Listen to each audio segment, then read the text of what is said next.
की आजादी के लिए 23 साल में भगत सिंह फांसी पर चढ़ गए, 18 साल में खुदीराम बोस और 14 वर्षों की उम्र में सचिवालय पर झंडा फहराने के लिए छोटे छोटे बच्चे गोली खा गए। उस देश के नौजवानों के हक की बात आज जंतर मंतर पर 60 साल का बूढ़ा सोनम वांगचुक कर रहा। शर्म आनी चाहिए। और मैं बोल रहा हूं, किसी ने कहा कि क्यों आप इन लोगों के लिए कर रहे हैं, और मैं भी उनसे बोलना चाहता था, अगर आप उन जवानों के लिए ये अनशन कर रहे हैं जो वोट से एक दिन पहले दारू की एक बोतल और 500 रुपए पर आपकी मौत बेच देंगे तो तोड़ दीजिए अनशन। अगर आप उन नौजवानों के लिए अनशन कर रहे हैं जो दिन भर शराब के नशे में धुत होकर भैया जी जिंदाबाद, नेताजी जिंदाबाद के नारे लगाते हैं जींस के ऊपर कुर्ते डाल के, और घर में बूढ़े माँ बाप का हाल नहीं पूछ पाते हैं, तोड़ दीजिए ये अनशन। अगर आप उन नौजवानों के लिए अनशन कर रहे हैं जो 3 करोड़ की गाड़ियों में बैठकर कूड़ा सड़क पर फेंक देते हैं, तोड़ दीजिए ये अनशन। लेकिन अगर आप अनशन कर रहे हैं उस नौजवान के लिए जो -30 डिग्री तापमान में 16,444 फीट की ऊंचाई पर तिरंगा थाम के खून जमा देने वाली सर्दी में भी खड़ा है कि इस मुल्क की हिफाजत हो सके, तो अपने अनशन को जारी रखिएगा। अगर आप उस लड़के के लिए अनशन कर रहे हैं जो दिन भर मजदूरी करके 350 रुपए कमाता है और 200 की किताबें खरीद कर रात भर पढ़ाई करता है कि दूसरा APJ अब्दुल कलाम बन सके, तो जारी रखिए ये अनशन। अगर आप ये अनशन उस बच्ची के लिए कर रहे हैं जो रिक्शा खींच कर अपना पेट पालती है और उसके बाद भी नीट की परीक्षा में पास होना चाहती है ताकि समाज को ये न लगे कि बेटियां बोझ हो चुकी हैं, तो जारी रखिए ये अनशन। हो सकता है आज से 48 घंटों के बाद सोनम वांगचुक हमारे बीच ना हो, लेकिन उन्हें सूचित कीजिएगा, और ये अदब की महफिल उन्हें सूचित करना चाहती है कि भले ही आप फना हो जाएंगे, लेकिन अगले 48 सालों तक जंतर मंतर की दीवारें हफीज मेरठी के शब्दों में आपको सलामी देते रहेंगी। आबाद रहेंगे वीराने, शादाब रहेंगी जंजीरें, जब तक जिंदा हैं दीवाने, फूलेंगी फलेंगी जंजीरें, आजाद उन्हें भी मत समझो जो जंजीरों के बाहर हैं, जब हाथ कटेंगे जालिम के उस रोज कटेंगी जंजीरें। जिंदाबाद जिंदाबाद जिंदाबाद। मैं लिख रहा था वांगचुक साहब के लिए, तो कोई गजल का विषय नहीं है, वो कविता का विषय नहीं है, सादे सादे 10 मिसरे, लेकिन आपको लगे कि मैंने ढाका की जबान बोल दी है तो मेरे साथ हो जाइएगा। बहरे कानों तक किस किस की चीखें जाएंगी, अंधी सरकारें क्या वो अनशन देख पाएंगी, रास्ता निकलेगा केवल जोश और जुनून से। दुनिया की भी नजर दिखी है, दुनिया को भी उम्मीद जगी है हिंदुस्तानी खून से।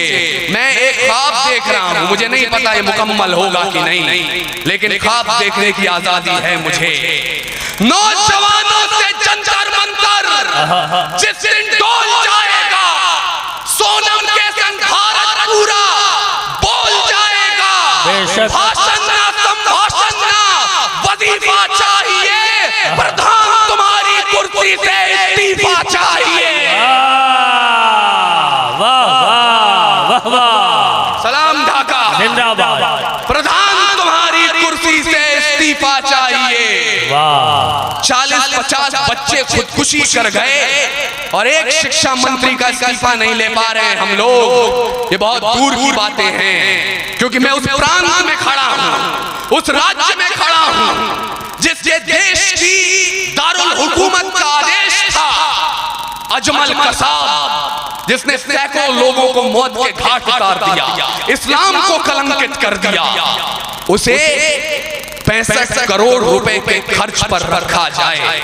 4 साल रखा जाए, बिरयानी दी जाए तो पूछा जाए मुर्गे की खाओगे कि बकरे की? क्या गुनाह था उस नौजवान का जिसने पिस्तौल फेंक दी थी, उसके बाद भी आपकी गोलियां खा रहा था? क्या गुनाह था उसका? बेशक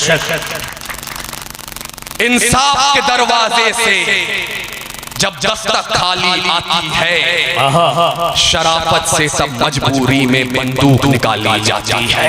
वाह, इंसाफ के दरवाजे से जब दस्तक खाली आती है, शराफत से सब मजबूरी में बंदूक निकाली जाती है। फूलन देवी शूल बना दी कानूनी लाचारी ने, 5 शहर को डकैत बनाया पुलिस की ही रंगदारी ने। यहाँ बगावत की बंदूकों ने हुकूमत को ललकारा है और व्यवस्था के हाथों ने भरत तिवारी मारा है। वाह, जिंदाबाद, बेशक बेशक बेशक बेशक। यहाँ बगावत की बंदूकों ने बेशक हुकूमत को ललकारा है और व्यवस्था के हाथों ने भरत तिवारी मारा है। वाह, सुबह की आशा निकल पड़े जब रात का दामन थामने, उजाले की जब चोरी होती सूरज के ही सामने। जिस दौर में मुनसिफ लाभ कुला पर आवाम के आंसू तोलेंगे, निजाम रहे खामोश मगर हम कलम सिपाही बोलेंगे। निजाम रहे खामोश मगर हम कलम सिपाही बोलेंगे। और इसलिए बोल रहे हैं क्योंकि आज मेरे सामने कुछ लोग दाढ़ी सजा के आए हैं, एक बंधु तिलक लगाकर बैठे थे। उसके बावजूद जब आपको इतिहास पढ़ाया गया तो कहा गया कि जब 47 में विभाजन हो रहा था, बंटवारा हो रहा था, एक शख्स ने अपना हाथ उठाया, बोला मैं हूं मोहम्मद अली जिन्ना, और उधर से आवाजें बुलंद हुई, पाकिस्तान का मतलब क्या, ला इलाहा इल्लल्लाह। आपके भोले भाले बुजुर्गों ने अपनी गठरियां बनाई, उन्हें अपने सरों पर रखा, उस पार जाने के लिए तैयार हुए। तभी अचानक जामा मस्जिद की सीढ़ियों पर अपनी दाढ़ी को अपने आंसुओं में भिगोकर एक बुजुर्ग खड़ा हो गया, मौलाना अबुल कलाम आजाद, और कहने लगा कहां जा रहे हो मेरे देश के मुसलमानों, इस जमीन में तुम्हारे बुजुर्गों की निशानियां दबते हैं। एक मुशायरा था, नदीम फर्रुख साहब कुछ और डिटेल के साथ यही बात बता रहे थे, मेरी आंखें नम हुई और मैंने उनसे कहा कि मौलाना अबुल कलाम आजाद ने कहा तो ये था, शायद उस वक्त हम नहीं थे, वरना वो ये भी कहते कि कोई अपूर्व विक्रम शाह ढाका के मंच से बोल रहा होगा, ये सूर कबीर तुलसी की पाती, हाकिम का फरमान नहीं है। वाह, और दिल्ली जैसा दिखलाती वैसा तो हिंदुस्तान नहीं है। और अगर ईमान मजमा मेरे सामने बैठा है, चौथी लाइन पर अगर आपके अंदर के हिंदुस्तानी मुसलमान को जगह नहीं दिया मैंने, मेरा नाम अपूर्व विक्रम शाह नहीं। सूर कबीर तुलसी की पाती, हाकिम का फरमान नहीं है। दिल्ली जैसा दिखलाती वैसा तो हिंदुस्तान नहीं है। मोहब्बत के शागिर्द हैं ये। पठानों की लाश मिली और 76 के 76 ने गोली अपने सीने पे खाई थी। आपके कुरान के बारे में मुझे नहीं पता, यहाँ एक आध मौलाना साहब मुझे नजर आ रहे हैं, लेकिन मैं इतना जरूर जानता हूं कि सरकारें दो जहां जब इस धरती पर आए तो रहमतुल मुस्लिमीन बनकर नहीं आए, रहमतुल आलमीन बनकर आए। तो आपको ये मानना होगा, अगर आप भारत की सरहदों के अंदर रहते हैं, मैं चाहूं या न चाहूं, मुझे ये मानना होगा कि मोहम्मद जितने आपके हैं उतने मेरे भी हैं, बिल्कुल, और राम जितने मेरे हैं उतने आपके भी हैं। अपनी सोच बदलिए, देश बदल जाएगा।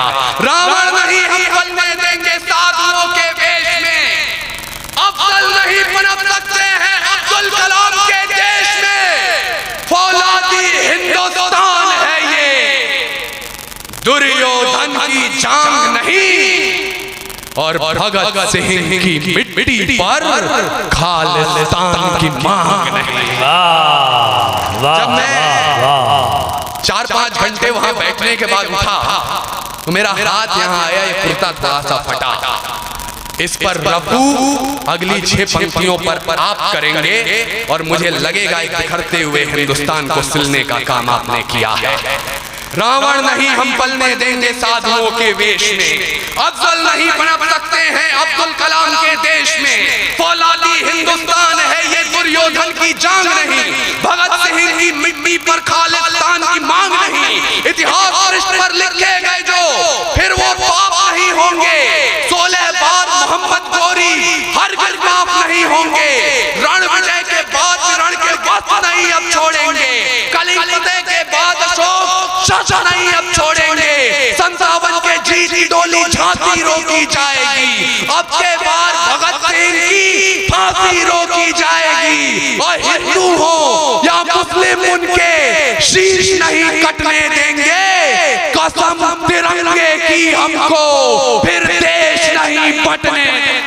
लेकिन अब तक आपने दिल लगा के शायरी सुनी है, जहां शायराओं ने सुनाया वहां आप ज्यादा ही दिल लगा बैठे, लेकिन सीने में जो धड़कता है उसे दिल भी कहते हैं और जिगर भी कहते हैं। दिल वाले बहुत से लोग चले गए, अब जिगर वाले जितने जिंदा शामाइन मेरे सामने हैं, अब मेरे साथ हो जाएंगे। सहमा भौरा सहमी तितली गुलाबों को हैरानी है। जिस तरह से आप उछल उछल के मोहब्बत की शायरी सुन रहे थे, मुझे बीच में लगा शायद ये वो बिहार नहीं है जिसे मैं सुना पाऊंगा, लेकिन अभी जो आपने किया है मैं आपको निवेदित कर रहा हूं। सहमा भौरा सहमी तितली गुलाबों को ना, सहमा भौरा सहमी तितली गुलाबों को हैरानी है, तूफान को महबूब समझना गुलशन की नादानी है। सहमा भौरा सहमी तितली गुलाबों को हैरानी है, तूफान को महबूब समझना गुलशन की नादानी है, दिलों की रियासत पर बेशक दावा है दीवानों का, जिगर की हुकूमत पर लेकिन वीरों की सुल्तानी है। वाह वाह वाह वाह, वीरों की सुल्तानी है। हम कहां बैठे हैं, हिंदी डायस का एकमात्र कवि आपके बीच है, अपनी मौसी उर्दू के यहाँ तो ये कहना चाहता है, शंकर का कैलाश हमारे सर का ताज हुआ है। बेशक इसी जमीन का कोई परिंदा गुरु का बाज हुआ है, ईसा की संदेश सदाएं इसी धरा पर आती थी, इसी जमीन से पैगंबर को ठंडी हवा भी जाती है। तलवारों से हमने युद्ध किया है, भटक रहे सिद्धार्थों को हमने बुद्ध किया है, यूनान रोम के अवशेषों पर वैभव शेष हमारा है, जिस देश में गंगा बहती है वो भारत देश हमारा।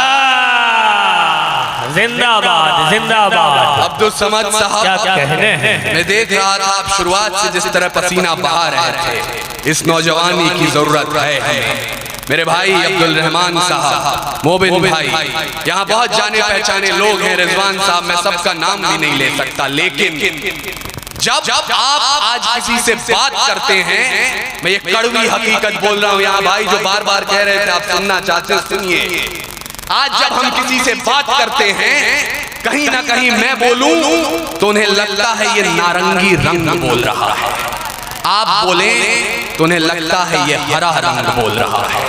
मुझे सिर्फ एक भाषा आती है। वो भाषा कौन सी है? अगर आप तक पहुंचे तो मुझे सूचित कीजिएगा, मैं शुरू होना चाहता हूं। उस देश में आंखें खोली मैंने जिसने भगत को रोते देखा है। वाह। जिस मुल्क के इतिहास ने बंटवारा होते देखा है। वाह। रेल में उघड़ी लाशें देखी, गलियों में मजहब के नारे, तिलक को टोपी लगा के उतरे, सड़क सड़क पे हत्यारे, तो केसरिया तितली बोल रही ना हरा पतंगा बोल रहा है। मेरी ज़बान से 3 रंगों में रंगा तिरंगा बोल रहा है। वाह वाह वाह, क्या कहने हैं। जिंदाबाद। आपने मेरी उधारी चुका दी। यहाँ जो कन्वीनर हैं इन्हें ऐसा ना लगे कि इसे तालियां बजवानी नहीं आती, लेकिन मैं आपसे आज ताली बजवाने नहीं आया था। कविताएं सुनाता हूं, कभी और सुनिएगा। आज जिम्मेदारी निभाना ज्यादा जरूरी है। मैंने कहा 3 रंगों में रंगा तिरंगा बोल रहा है। मुझसे जब मेरा परचम बात करता है, मुझे नहीं पता आपसे क्या बातें करता होगा, आप उसे किस रूप में देखते होंगे, लेकिन जब आज तिरंगा मुझसे बात करता है तो ये जरूर बोलता है कि जिस